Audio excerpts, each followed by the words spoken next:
Hello everyone, welcome to Internet Learning. Hope you all are doing well. So today we are going to discuss the topic erosion and deposition of class 11 geography chapter number 5.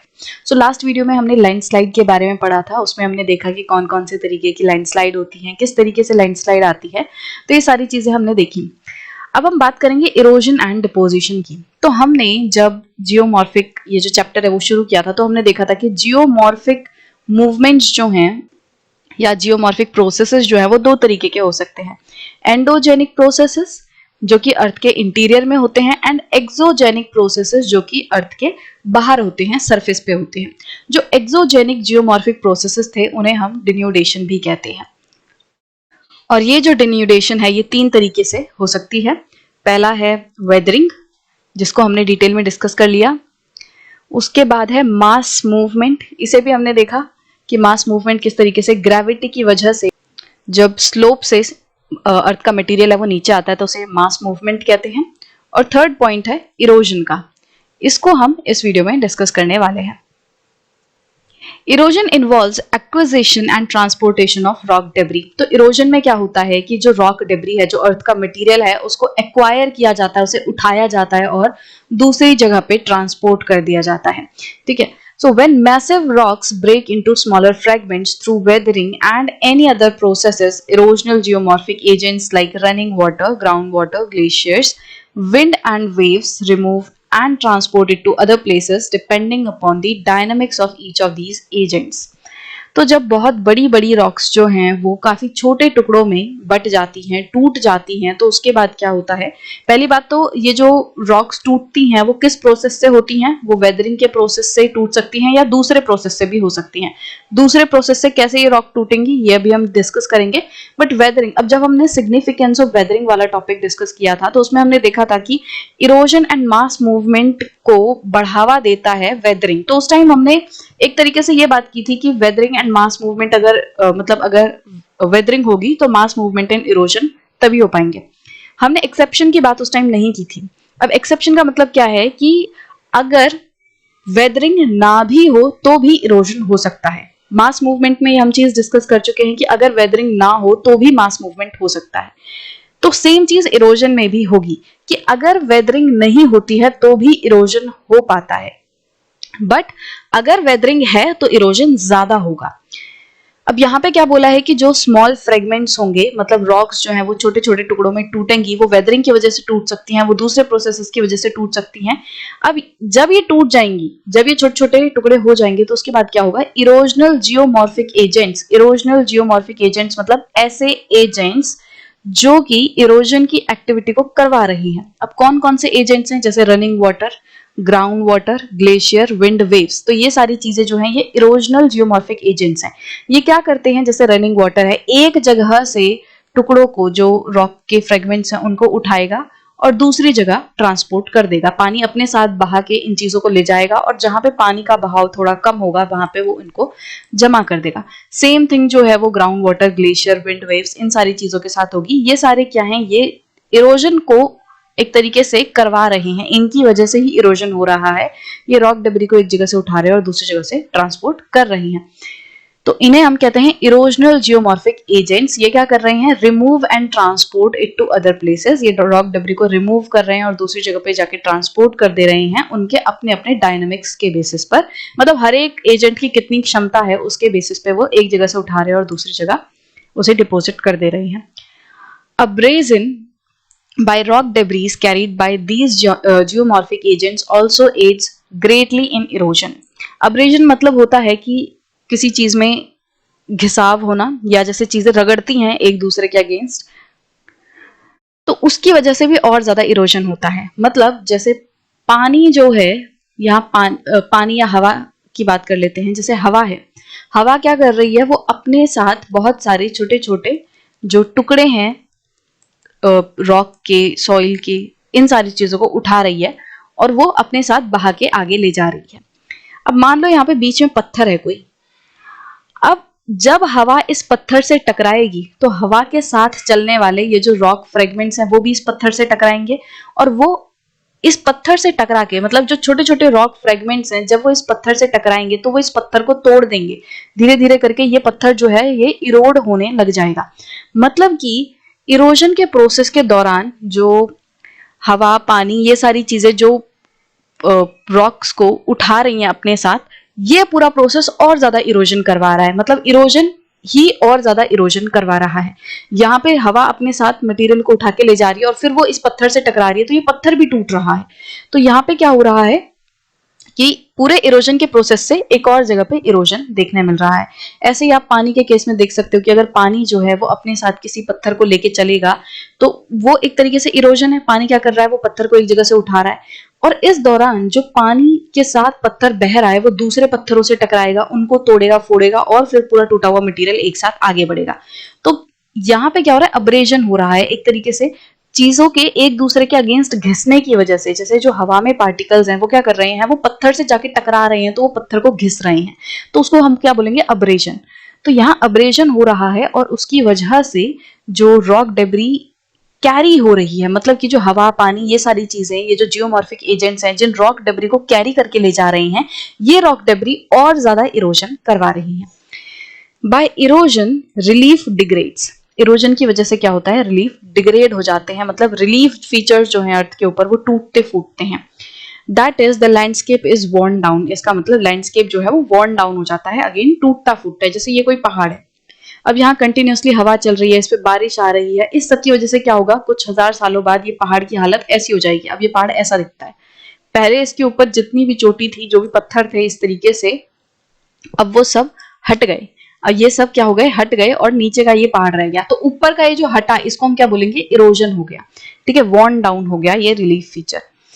That means though weathering aids erosion, it is not a precondition for erosion to take place। तो मैंने जैसे आपको video की शुरुआत में बोला कि weathering जो है वो इरोजन को एड करता है, मतलब कि इरोजन को हेल्प करता है वेदरिंग। अगर वेदरिंग हो रखी होगी, अगर रॉक्स टूटी हुई होंगी, स्मॉल फ्रेगमेंट्स अगर रॉक्स के होंगे, तो वो आसानी से एक जगह से उठ के दूसरी जगह पे चले जाएंगे। तो इरोजन को हेल्प करता है वेदरिंग, बट इसका मतलब ये नहीं है कि वेदरिंग एक प्री कंडीशन है। मतलब अगर वेदरिंग पहले ना भी हो तो भी इरोजन का पूरा इवेंट है वो हो सकता है। कैसे हो सकता है बिना वेदरिंग के भी इरोजन? जैसे पानी वाला ही एग्जांपल लेके चलते हैं कि पानी के साथ यहाँ पे कुछ पत्थर थे, यहाँ पे ये कुछ पत्थर थे एंड इसके ऊपर से नदी जो है वो बह रही है। अब जब ये नदी का पानी बहेगा तो अपने साथ वो इन पत्थरों को आगे लेके जाएगा। अब ये पत्थर हो सकता है टूटे हुए हो सकता है टूटे हुए ना हो सकता है इन पत्थरों में वेदरिंग हो रही हो या ना हो रही हो। ठीक है, यहाँ पे क्या हो रहा है, सीधा ये जो पत्थर हैं वो नदी के पानी के साथ बह के आगे जा रहे हैं। तो यहाँ पे ट्रांसपोर्टेशन हुआ, बट इसका मतलब जरूरी नहीं है कि इन पत्थरों का पहले से ही वेदर होना जरूरी नहीं है। इसी तरीके से आप अगर एग्जाम्पल लेके चलो हवा वाला ही, जो भी हमने पत्थर का एग्जाम्पल लिया कि यहाँ पे एक पत्थर है और हवा बह रही है। अब ये हवा जो बह रही है वो अपने साथ कुछ मटेरियल्स को लेके चलेगी। अब जब वो ये मटेरियल इस पत्थर से टकराएंगे तो ये पत्थर टूटेगा। अब जरूरी नहीं है यहाँ पे ये पत्थर ऑलरेडी वेदरिंग से गुजर रहा हो, जरूरी नहीं है। हो सकता है ये पत्थर एकदम न्यू हो, एकदम फ्रेश हो, बट जब ये हवा आके इससे टकराएगी तो ये पत्थर टूट जाएगा, इसमें क्या होंगे, क्रैक्स आ जाएंगे और ये टूट जाएगा और फिर इस टूटे हुए मटेरियल को भी हवा अपने साथ आगे लेके चली जाएगी। तो यहाँ पे इरोजन हो रहा है। अब इससे फर्क नहीं पड़ता कि पहले वेदरिंग हो रही थी या नहीं। ठीक है, मटेरियल जो है वो एक जगह से उठ के दूसरी जगह पे जा रहा है। इसका एक और एग्जाम्पल है ग्लेशियर का, कि जैसे ग्लेशियर में क्या होता है, अगर नीचे ये लैंड है, अब इसके ऊपर पूरी बर्फ की परत जो है वो आगे बह के चलेगी इस तरीके से। अब जो नीचे का ग्राउंड है, ये ग्राउंड है या सॉइल है, आप इसे इस तरीके से समझ सकते हो, एंड ऊपर जो है ये ग्लेशियर है। अब ग्लेशियर जो है वो क्या करता है, वो एक तरीके से धीरे धीरे करके आगे बहता है। अब ग्लेशियर के बॉटम पे यहाँ पे कुछ पत्थर होंगे, इसको यहाँ पे ये अपने साथ कुछ पत्थर, कुछ रॉक डेब्री सबको साथ लेके चलेगा। अब ये सारी चीजें जो है ये ग्लेशियर के साथ जुड़ी हुई हैं, ये ग्लेशियर के साथ जुड़ी हुई हैं। अब ग्लेशियर जब आगे बहेगा तो ग्लेशियर में ये जो पत्थर हैं ये नीचे के ग्राउंड से टकराएंगे और उनको, मतलब उनसे एक तरीके से उनमें स्क्रैच लाएंगे। ऊपर के पत्थर जब इस ग्राउंड के साथ एकदम चलेंगे तो इनमें क्या होगा, ये रगड़ेंगे, तो जो पत्थर हैं वो सॉइल को तोड़ेंगे। तो यहाँ पे ये जो सॉइल थी और ये ऊपर ग्लेशियर था, बीच में ये पत्थर थे।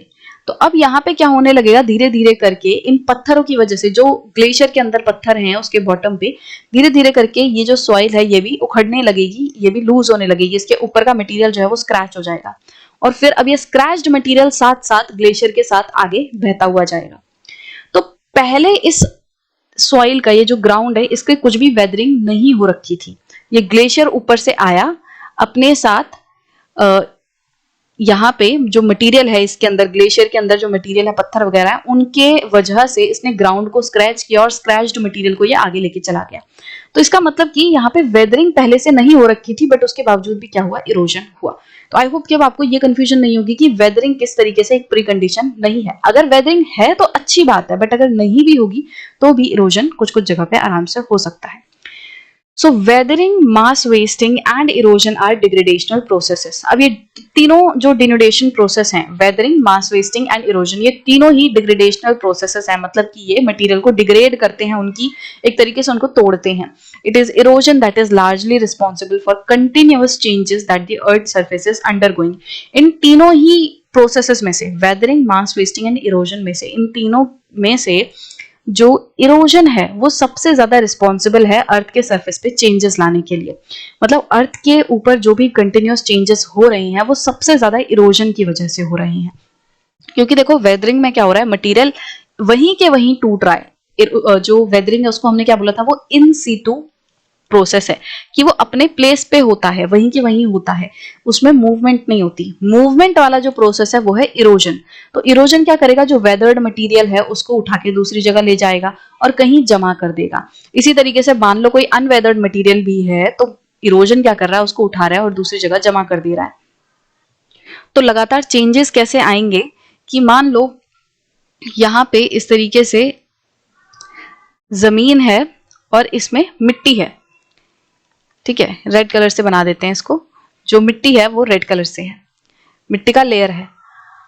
अब आगे जाके यहाँ पे थोड़ा सा गड्ढा है, यहाँ पे इस तरीके से डिप्रेशन है। अब इस वाले जगह पे बारिश हुई, जब यहाँ बारिश होगी तो बारिश के पानी के साथ ये नीचे का मटेरियल है ये बह के आगे जाएगा। अब जब बारिश का पानी यहाँ पे बह के आगे जाएगा तो अपने साथ वो इस मिट्टी को भी आगे लेके जाएगा। अब यहाँ पे क्या हुआ कि बारिश का पानी बह के ये जो डिप्रेशन है इसमें जमा होने लग गया। अब जब वो इसमें जमा होगा तो ये जो मिट्टी है वो भी इस डिप्रेशन में जमा हो जाएगी, और थोड़ी देर बाद जब ये बारिश का मौसम चला जाएगा और धूप वगैरह आएगी तो ये जो पानी है, यहाँ से मिट्टी हट गई, इस वाले जगह से यहाँ से मिट्टी हट गई और इस गड्ढे में आके जमा हो गई। यहाँ पे जब धूप आएगी तो उसकी वजह से क्या होगा, जो पानी है वो इवोपोरेट हो जाएगा।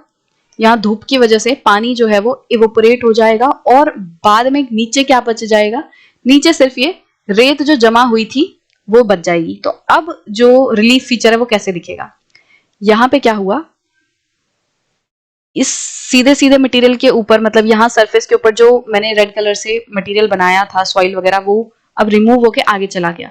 और पहले ये डिप्रेशन इतना बड़ा था, अब इसमें जमा हो गई ये मिट्टी, पानी उड़ चुका है। तो अब ये दिखने में कैसा लगेगा, अब रिलीफ फीचर कैसा दिखेगा, यहाँ पे इस तरीके से जो गड्ढा था अब वो भर चुका है मिट्टी के साथ।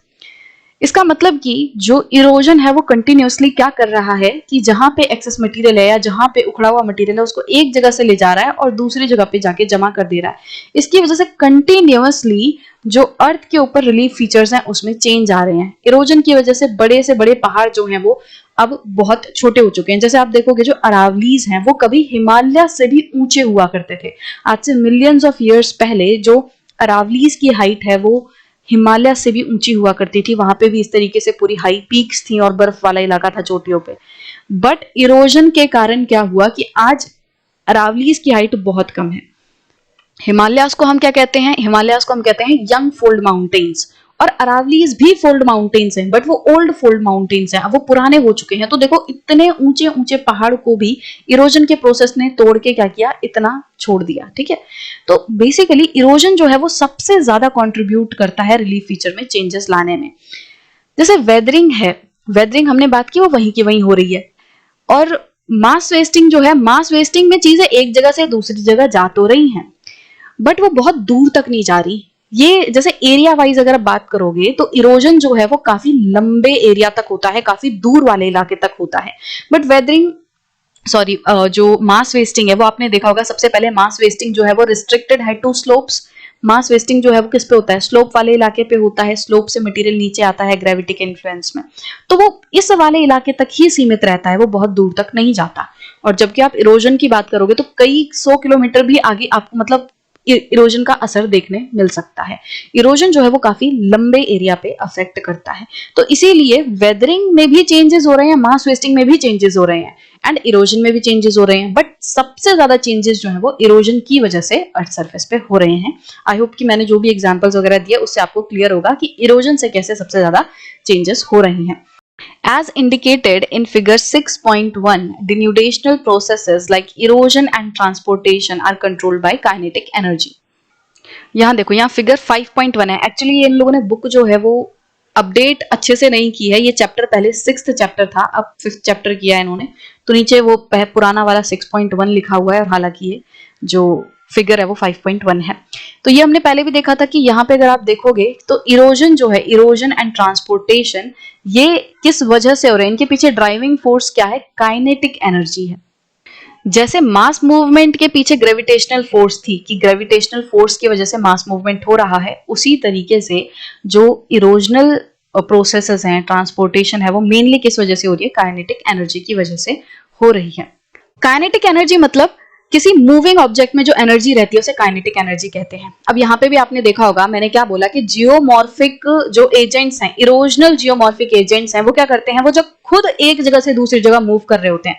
बहता हुआ पानी हमने बोला, क्या बोला, फ्लोइंग वाटर, हमने रुका हुआ पानी थोड़ी बोला, हमने बोला फ्लोइंग वाटर। इट मींस जब पानी खुद मोशन में है तो उस दौरान वो अपने साथ मटेरियल को लेके चलेगा और किसी दूसरी जगह पे जाके उसे डिपोजिट कर देगा।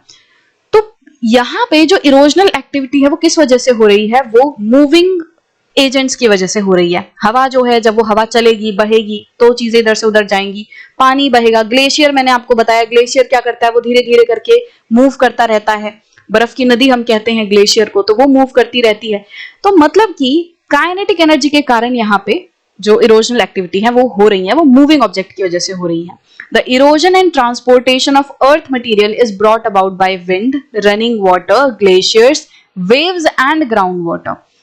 तो यहाँ पे क्या हो रहा है, इरोजन एंड ट्रांसपोर्टेशन एक्टिविटी किस लिए हो रही है, जो अर्थ का मटेरियल है उसको इरोड किया जा रहा है और ट्रांसपोर्ट किया जा रहा है विंड के द्वारा, रनिंग वाटर के द्वारा, ग्लेशियर, वेव्स, जो लहरें होती हैं, समुद्र की लहरें हैं, वो भी बहुत ज्यादा इरोजनल एक्टिविटी करती हैं। ग्राउंड वाटर, जमीन के अंदर जो पानी है वो भी एक तरीके से बहता रहता है कंटिन्यूसली, और वो भी बहुत सारी जो रिलीफ फीचर्स है ग्राउंड के अंदर, बहुत सारे जो फीचर्स हैं वो बनाता है। So of these the first 3 agents are controlled by climatic conditions. तो अगर आप इनकी बात करोगे, wind, running water and glacier, ये 3 जो हैं, ये जो पहले 3 हैं, ये किसकी वजह से होते हैं, ये होते हैं क्लाइमेटिक कंडीशंस के कारण। कि जैसे हवा है, अब हवा जो है वो कैसे बहती है, वो हाई प्रेशर से लो प्रेशर की तरफ बहती है। और हाई प्रेशर कहाँ होता है, हाई प्रेशर होता है ऐसे इलाकों में जहां कंपैरेटिवली ठंडा है, जहां पे सूरज की रोशनी कम है। और लो प्रेशर कहाँ होता है, जहां हीट ज्यादा होती है, जहां गर्मी ज्यादा होती है, जहां सूरज की रोशनी ज्यादा पड़ेगी, वहां हीट ज्यादा होगी और वहां पे प्रेशर जो है वो लो होगा। तो high temperature means low pressure, and low temperature मतलब ठंडी है, तो उसका मतलब क्या हुआ, हाई प्रेशर।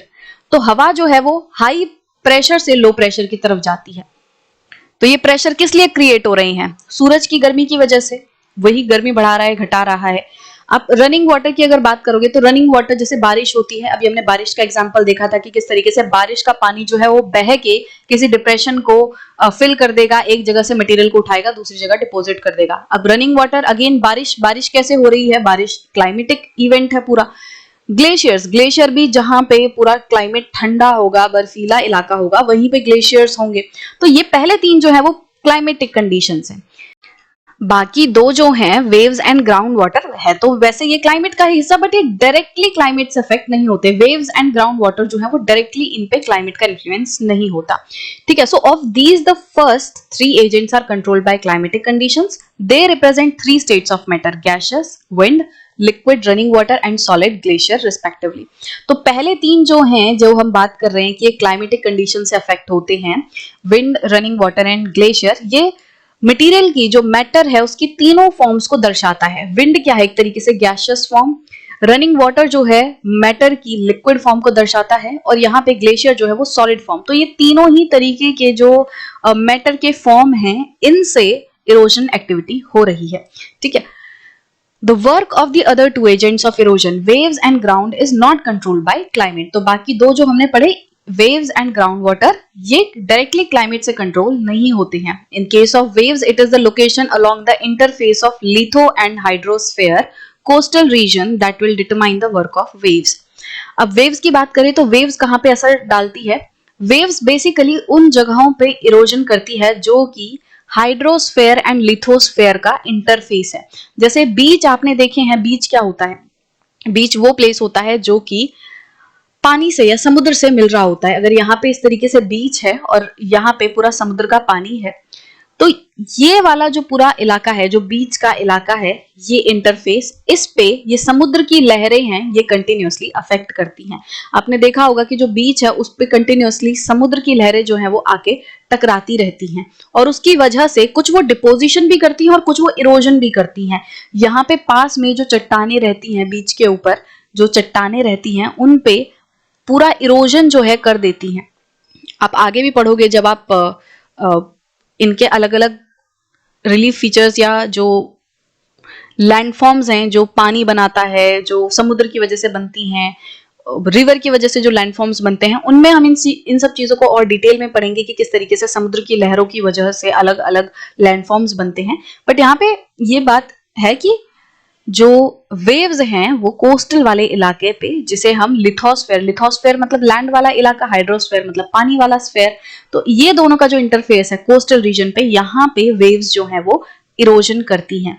और ग्राउंड वाटर जो है, it is determined more by the lithological character of the region. Ground water में क्या होता है, धरती के अंदर भी बहुत सारी रॉक्स हैं। अब इन रॉक्स का अपना अपना नेचर होगा।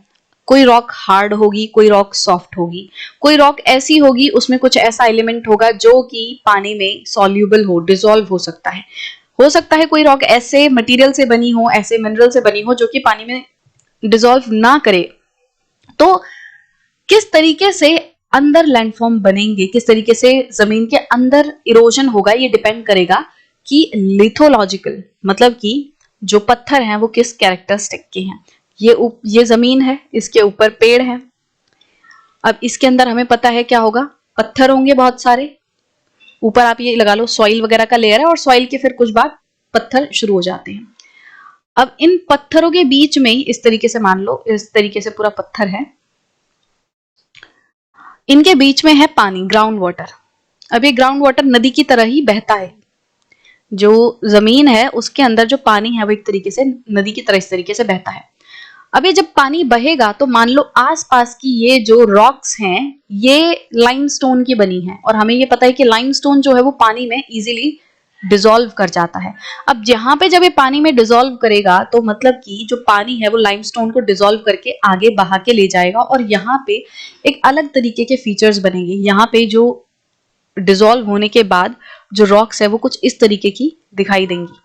यहाँ पे इस तरीके से पूरा जो रॉक का आपको सिस्टम है दिखाई देगा, क्योंकि इसमें पानी जो है उसने लाइमस्टोन को पूरा डिसॉल्व करके वो आगे ले गया। तो ग्राउंड वाटर में किस तरीके से इरोजन होगा ये डिपेंड करेगा इस रॉक का, ये जो रॉक है इसका नेचर क्या है। If the rocks are permeable and soluble and water is available, only then karst topography develops. अगर ग्राउंड के अंदर जो रॉक्स अवेलेबल हैं वो परमिएबल होंगी, परमिएबल मतलब जिसमें से पानी एक तरीके से रिस जाए, पानी उसके अंदर घुस जाए। सॉल्यूबल होंगी अगर रॉक्स इस मटेरियल की बनी होंगी कि वो पानी में घुल जाए, डिसॉल्व हो जाए, और वहां पे पानी अवेलेबल भी है। पता चले अगर ऐसा है कि ग्राउंड के अंदर रॉक्स तो लाइमस्टोन की बनी है या किसी भी ऐसी चीज की बनी है जो कि पानी में डिसॉल्व कर जाता है, बट यहाँ पे पानी ही नहीं है, तो फिर किसी भी तरीके का डिफरेंस नहीं होगा, तो ये जो रॉक्स है वो आराम से बनी रहेंगी और यहाँ पे कुछ भी इरोजन नहीं होगा। तो पानी की अवेलेबिलिटी भी जरूरी है, रॉक्स ऐसी हों जो कि पानी की वजह से डिसॉल्व हो जाएं, पानी की वजह से उन पे असर पड़े, और पानी की अवेलेबिलिटी भी होनी जरूरी है। तो पानी भी अवेलेबल है, रॉक्स भी ऐसी हैं जो कि परमिएबल हैं, सॉल्यूबल हैं, तो इसकी वजह से क्या होगा, कास्ट टोपोग्राफी आपको देखने मिलेगी। कास्ट टोपोग्राफी मतलब ही ऐसी टोपोग्राफी है जो कि पानी के डिसॉल्व हो, मतलब किसी मटेरियल के पानी में डिसॉल्व होने की वजह से जो टोपोग्राफी बने, जो मैंने आपको ग्राउंड वाटर का पूरा एग्जांपल दिया, तो ये जो टोपोग्राफी बनेगी, ये जो धरती के अंदर रॉक्स हैं या धरती के बाहर भी इवन जो रॉक्स हैं, अगर वो पानी में इस तरीके से डिसॉल्व होके बह जाती हैं, तो फिर बाकी जो लैंडफॉर्म बचता है, जो फीचर बचता है, उसको हम क्या कहते हैं, karst topography. So in the next chapter we shall be dealing with the landforms produced by each of these agents of erosion। तो हम अच्छे से डिटेल में पढ़ेंगे कि ग्लेशियर की वजह से किस तरीके से अलग अलग लैंडफॉर्म्स बनते हैं, ग्राउंड वाटर की वजह से कैसे अलग लैंडफॉर्म्स बनते हैं, रिवर की वजह से कैसे जो लैंडफॉर्म है वो बनते हैं। ये सारी चीजें जो है हम देखेंगे। हम विंड की वजह से अलग अलग लैंडफॉर्म्स कैसे बनते हैं वो भी देखेंगे, ठीक है। So deposition is a consequence of erosion. अब देखो, हमने देखा कि ये जो हवा है, पानी है, ये क्या कर रहे हैं, मटेरियल को उठा के ले जा रहे हैं।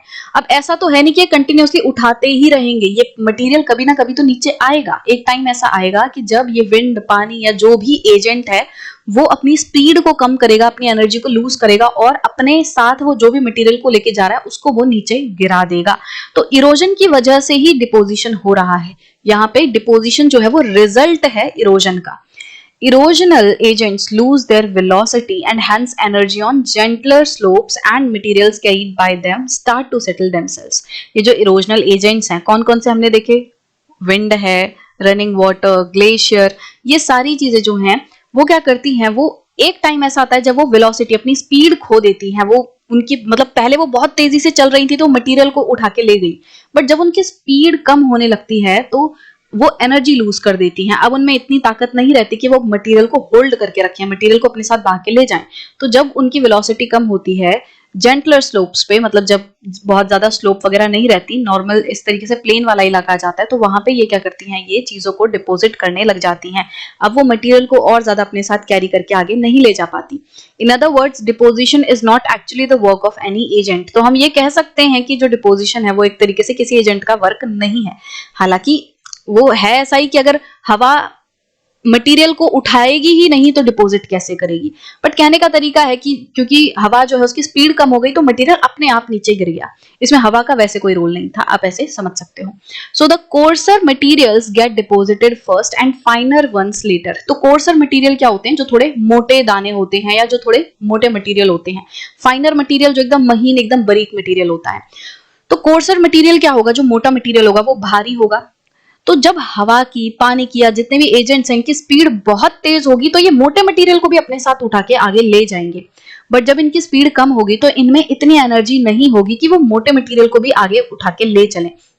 तो यहाँ पे अगर मैं इसको फिर से आपको बना के दिखाऊं तो ये हवा जो है बह रही है, ठीक है। ये हवा बहुत तेज बह रही थी, तो इसने क्या किया, इसने अपने साथ जो थोड़े मोटे मटेरियल हैं उनको भी उठा लिया और जो पतले या बहुत फाइन मटेरियल हैं उनको भी उठा के ये बह के ले जा रही है, ये बहा के ले जा रही है साथ में।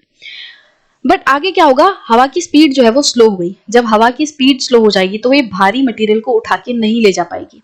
जो भारी मटेरियल है वो हवा के सहारे नहीं चल पाएगा, तो हवा क्या करेगी, नीचे ग्राउंड पे उस मटेरियल को डिपॉजिट कर देगी। जो मटेरियल है मोटा कोर्स वाला मटेरियल, अब वो नीचे गिर जाएगा। बट अभी हवा चल तो रही है, हवा में इतनी ताकत है कि वो छोटे वाले मटेरियल को, फाइन मटेरियल को उठा सके, तो वो फाइन मटेरियल को उठाएगी। आगे चल के क्या हुआ, हवा की स्पीड और स्लो हो गई, एकदम रुक गई हवा। अब जब रुकेगी तो वो फाइन मटेरियल को भी नहीं उठा पाएगी, तो वो फाइन मटेरियल को भी बाद में जाके नीचे जमा कर देगी। तो पहले कोर्सर मटेरियल डिपॉजिट होगा, जो कोर्स मटेरियल है पहले वो डिपॉजिट होगा और उसके बाद फाइन मटेरियल डिपॉजिट होगा, ठीक है। By deposition depressions get filled up. तो ये चीज मैंने आपको जो बारिश वाला एग्जाम्पल दिया था कि जो डिपोजिशन है उसकी वजह से क्या होता है, डिप्रेशन, इस तरीके से जो गड्ढे होते हैं वो भर जाते हैं। हमने बारिश वाला एग्जाम्पल लिया था कि बारिश का पानी क्या करेगा, वो अपने साथ मटेरियल को, अर्थ के मटेरियल को बहा के ले जाएगा और इस गड्ढे में जमा कर देगा। इसी तरीके से हवा भी करेगी, ग्लेशियर भी करेगा। तो ये जितने भी एजेंट्स हैं ये क्या करते हैं, ये जब मटेरियल को डिपॉजिट करते हैं तो उसकी वजह से डिप्रेशंस जो है वो फिल्ड हो जाते हैं, जो गड्ढे होते हैं वो भर जाते हैं। The same erosional agents named as running water, glaciers, wind, waves and groundwater act as aggradational or depositional agents also। अब देखो ऊपर इन्होंने बोल दिया कि deposition is not actually the work of any agent, और फिर ये सेम चीज कह रहे हैं कि ये जो agents हैं ये depositional agents भी हैं। तो आप ऊपर वाली बात पे बल्कि इतना ध्यान मत दो, क्योंकि कहीं ना कहीं जो डिपोजिशन है वो इन एजेंट्स की वजह से हो रहा है। तो रनिंग वाटर और ये सारी चीजें जो हैं ये डिपोजिशन को करवाने में मदद कर रही हैं। पहले ये एक जगह से मटेरियल को उठाती हैं और फिर यही तो जो एजेंट्स हैं, हवा, पानी, जब इनकी स्पीड कम हो जाती है तो ये कहीं पे जाके अमाउंट को डिपॉजिट कर देती है मटेरियल को। तो ये जो एजेंट्स हैं, जो इरोजनल एजेंट्स हैं, वही डिपोजिशनल एजेंट की तरह भी काम करते हैं। What happens to the surface of the earth due to erosion and deposition is elaborated in the next chapter on landforms and their evolution। तो ये erosion and deposition की वजह से अर्थ के सरफेस पे क्या चेंज आते हैं, किस तरीके से अलग अलग लैंडफॉर्म्स बनते हैं इन एजेंट्स की वजह से, वो हम नेक्स्ट चैप्टर में देखेंगे। अब यहाँ पे एक क्वेश्चन दिया हुआ है, there is a shift of material in mass movement as well as in erosion from one place to another। अब देखो जो मास मूवमेंट है उसमें भी हमने देखा था कि मटेरियल जो है वो एक जगह से दूसरी जगह पे मूव हो रहा है। इरोजन में भी हम सेम चीज कह रहे हैं कि जो मटेरियल है वो एक जगह से दूसरी जगह पे मूव हो रहा है। So why they can't be both be treated as one and the same. तो हम इरोजन एंड मास मूवमेंट को अलग अलग क्यों पढ़ रहे हैं, हम क्यों नहीं कह देते कि ये erosion and mass movement same है। तो इसका रीजन ये है कि आप सबसे पहले तो ये याद करो कि हमने मास मूवमेंट में जो ड्राइविंग फोर्स पढ़ी थी वो क्या पढ़ी थी।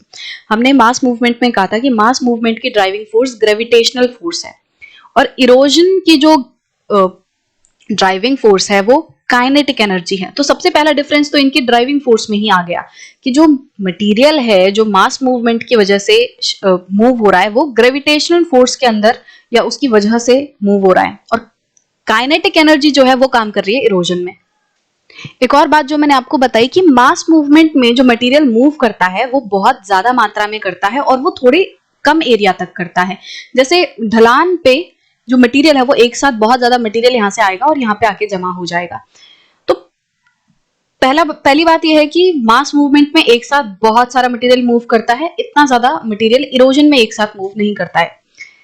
दूसरा जो एरिया है वो मास मूवमेंट में कम होता है, इरोजन के केस में एरिया बहुत ज्यादा होता है, इरोजन बहुत ज्यादा बड़े एरिया को एक साथ अफेक्ट करता है। तीसरा जो मास मूवमेंट है वो बहुत ज्यादा लंबे समय के लिए नहीं होता है, मतलब कि कुछ कुछ टाइम पे ही मास मूवमेंट आपको देखने मिलेगी या बहुत कम ऐसा होता है कि मास मूवमेंट कंटिन्यूअसली हो रही है। जबकि आप इरोजन की बात करोगे तो इरोजन जो है वो लगातार हो रहा होता है, most of the time erosion कहीं ना कहीं हो ही रहा होता है, किसी ना किसी तरीके से वो मतलब एक्टिवेट होता है। इरोजन जो है वो ज्यादा काम करता है, ज्यादा टाइम के लिए काम करता है कि लगातार कहीं ना कहीं इरोजन हो रहा है, जबकि मास मूवमेंट आपको ओकेजनली देखने मिलेगा। तो ये भी एक डिफरेंस है और इन्हीं डिफरेंसेस की वजह से हम इरोजन एंड मास मूवमेंट को अलग अलग रखते हैं, इनको सेम नहीं कहते। Can there be appreciable erosion without rocks undergoing weathering. इसका हमने काफी डिटेल में 2-3 एग्जाम्पल पढ़ लिए कि हाँ बिना वेदरिंग के भी इरोजन हो सकता है। अगर वेदरिंग हो रही है, मटेरियल टूट रहा है तो इरोजन अच्छा होगा, यहाँ से जो एजेंट्स हैं वो इजीली इस टूटे हुए मटेरियल को उठा के दूसरी जगह ले जाएंगे। बट अगर वेदरिंग नहीं भी होती है तो भी कुछ चीजें जो है वो आसानी से इरोड होके दूर जा सकती हैं। जैसे हमने ग्लेशियर वाला एग्जांपल लिया, ग्लेशियर वाला एग्जांपल बहुत अच्छा है कि अगर ग्लेशियर जो है वो ग्राउंड के ऊपर मूव कर रहा है तो अपने नीचे के जो ग्राउंड है उसको तोड़ता हुआ जाएगा, इरोड करता हुआ जाएगा और मटेरियल को अपने साथ आगे लेता हुआ जाएगा। भले ही पहले उस नीचे के ग्राउंड में वेदरिंग नहीं भी हो रही थी तो भी वहां पे इरोजन हो जाएगा, तो वो अच्छा एग्जांपल है।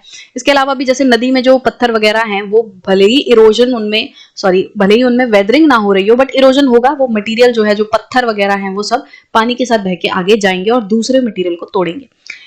तो आई होप कि आपको ये जो पूरा सेक्शन है इरोजन एंड डिपोजिशन का वो क्लियर होगा।